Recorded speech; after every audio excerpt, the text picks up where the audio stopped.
3 reasons you shouldn't do Amazon FBA. Number 1, if you want to have a warehouse and employees and be physically working every day to ship your products. Because with FBA, you don't do any of that. We manage it all from our laptop. Number 2, if you don't want to pay more in taxes, because you'll probably end up making much more selling on Amazon, of course, with hard work, than you do in your current job. So, of course, you'll have to pay your fair share to Uncle Sam. Number 3, if you're looking for a get-rich-quick scheme, there's a lot of those going on around. Amazon is definitely not one. This business takes time and effort, months of hard work to build a real, legit business on Amazon. Then you can sit back and relax while the sales come in.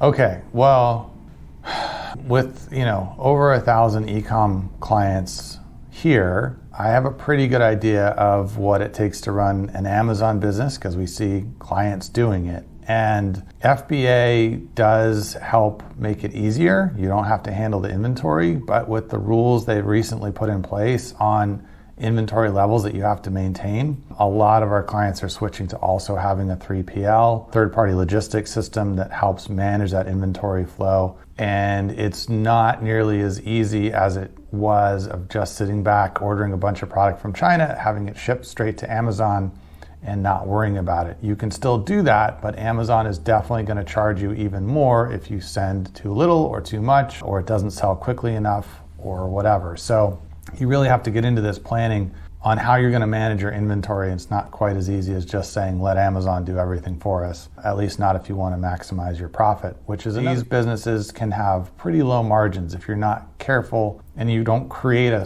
unique brand with differentiation that you can have premium pricing for. Otherwise, if you're just selling a commodity product, you're going to have very low margins and you're going to have to do a ton of volume to make any money. So using it as a tax avoidance scheme or being able to run expenses through the business, yes, there is some of that, but that's definitely not why I would start an Amazon business.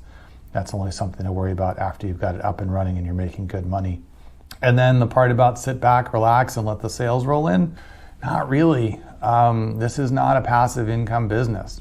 Yes, once you have established products, you can reorder and spend a little less time on those products, but there's always competition. There's always new sellers coming in. There's always more to worry about in terms of launching new products and growing the brand and expanding to other channels. So this is not a business to get into where you're expecting to put in a couple months of hard work and then just be able to sit around and cash checks. That's just not how it happens. This is a real business like any other real business that requires ongoing effort and maintenance and work and time and energy and investment. So if you're prepared for all that and you have a plan, great. But even if you're looking for a get-rich-slow program, this is probably not that.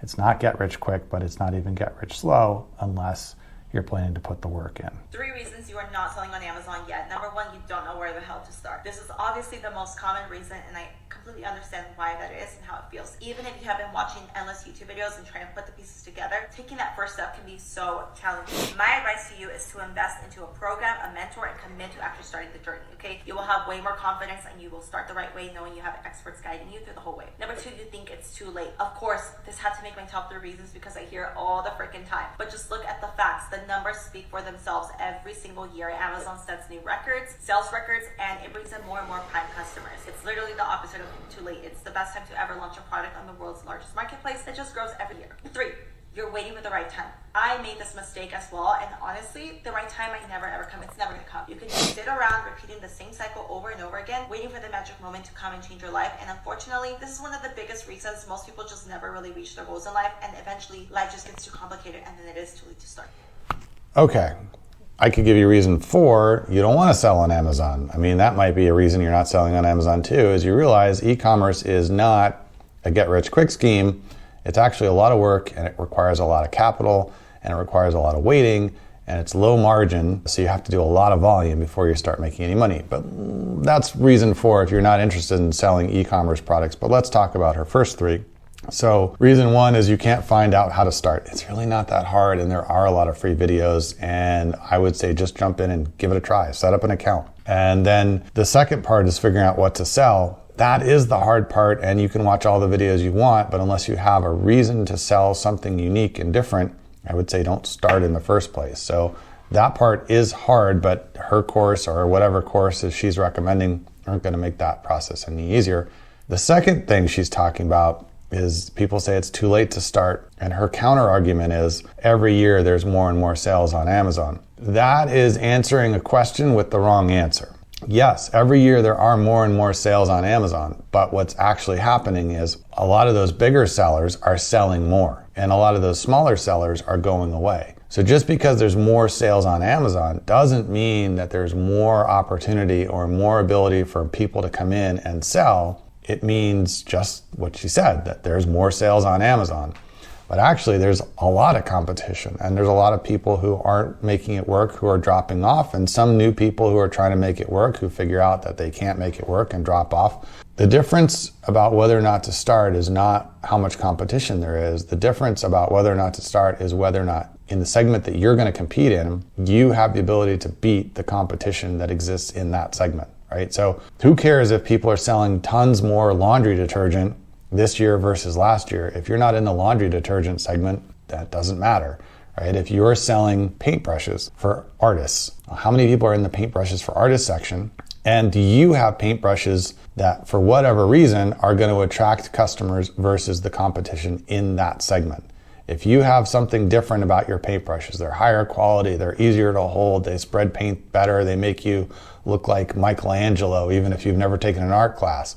If you've got some competitive differentiation, then yes, jump in, start selling, and you'll probably do pretty well. But if you're just another product that's just like every other paintbrush or every other laundry detergent, there's nothing special about it, you're gonna have a really hard time making money on Amazon. So her reason number 2 doesn't compute. 3, that's really for any business. If you're thinking about starting a business, there is never gonna be a right time. There's never gonna be this is the magic moment to get in. Really just jump in, get started, make mistakes, figure out what you're gonna do, make improvements, and on you go. There is never a great time or a terrible time to start.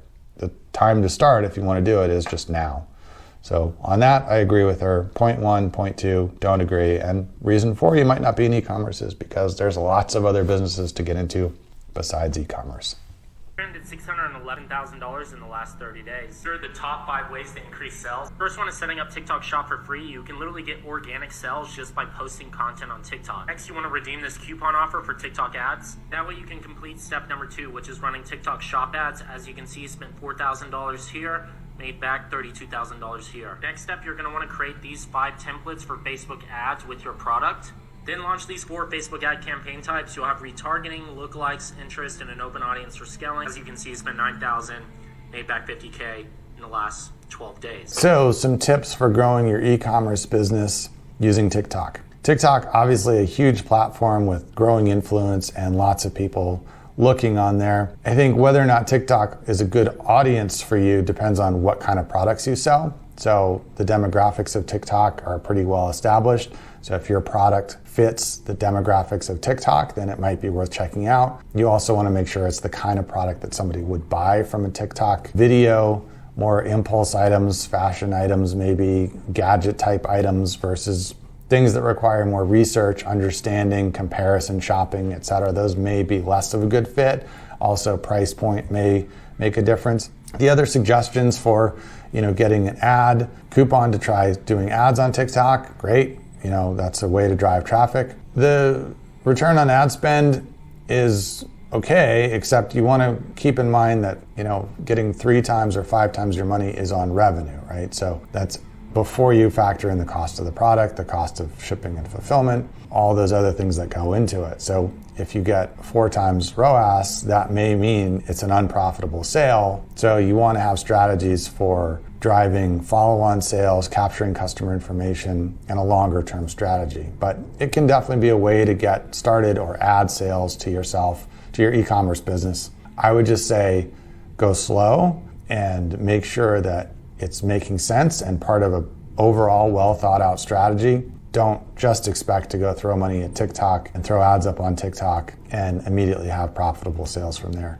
Nothing is ever that easy, unfortunately. I lost around $1,600 selling Amazon FBA doing wholesale. I bought these 2 products here that I need to sell now at a negative because they're just taking up too much money and space in Amazon's warehouse. I made the wrong call and now I need to liquidate. I need to get rid of all this inventory so I can put the money into better products. I obviously sell more than just this, so this is just an example to show you that you do need to liquidate and take some losses. Like I said, my rule is that after 90 days, if something's not selling, I made the wrong call, so I need to liquidate and put the money in something else.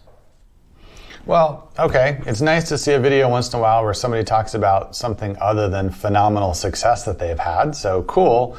He's talking about how, he made the wrong call, bought the wrong products, and lost $1,600. That doesn't mean he lost all the money. It just means that whatever he was hoping to sell it for, he couldn't. He had to lower the price to get rid of stuff, and that's the amount that he lost relative to what he spent to get those products in the first place. This is really common. What's unfortunate is when somebody's not paying attention to how much each of the products they're selling is making them.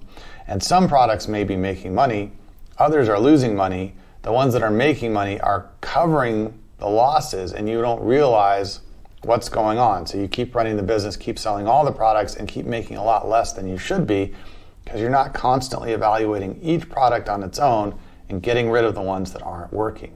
If you're doing that, like he is, then you have a much better chance of only keeping a stable of successful products and getting rid of the losers quickly. If you're not paying attention, then it's easy to have a lot of what should be your profits flowing right back out the door, subsidizing money-losing products that you're not clear on are losing you money.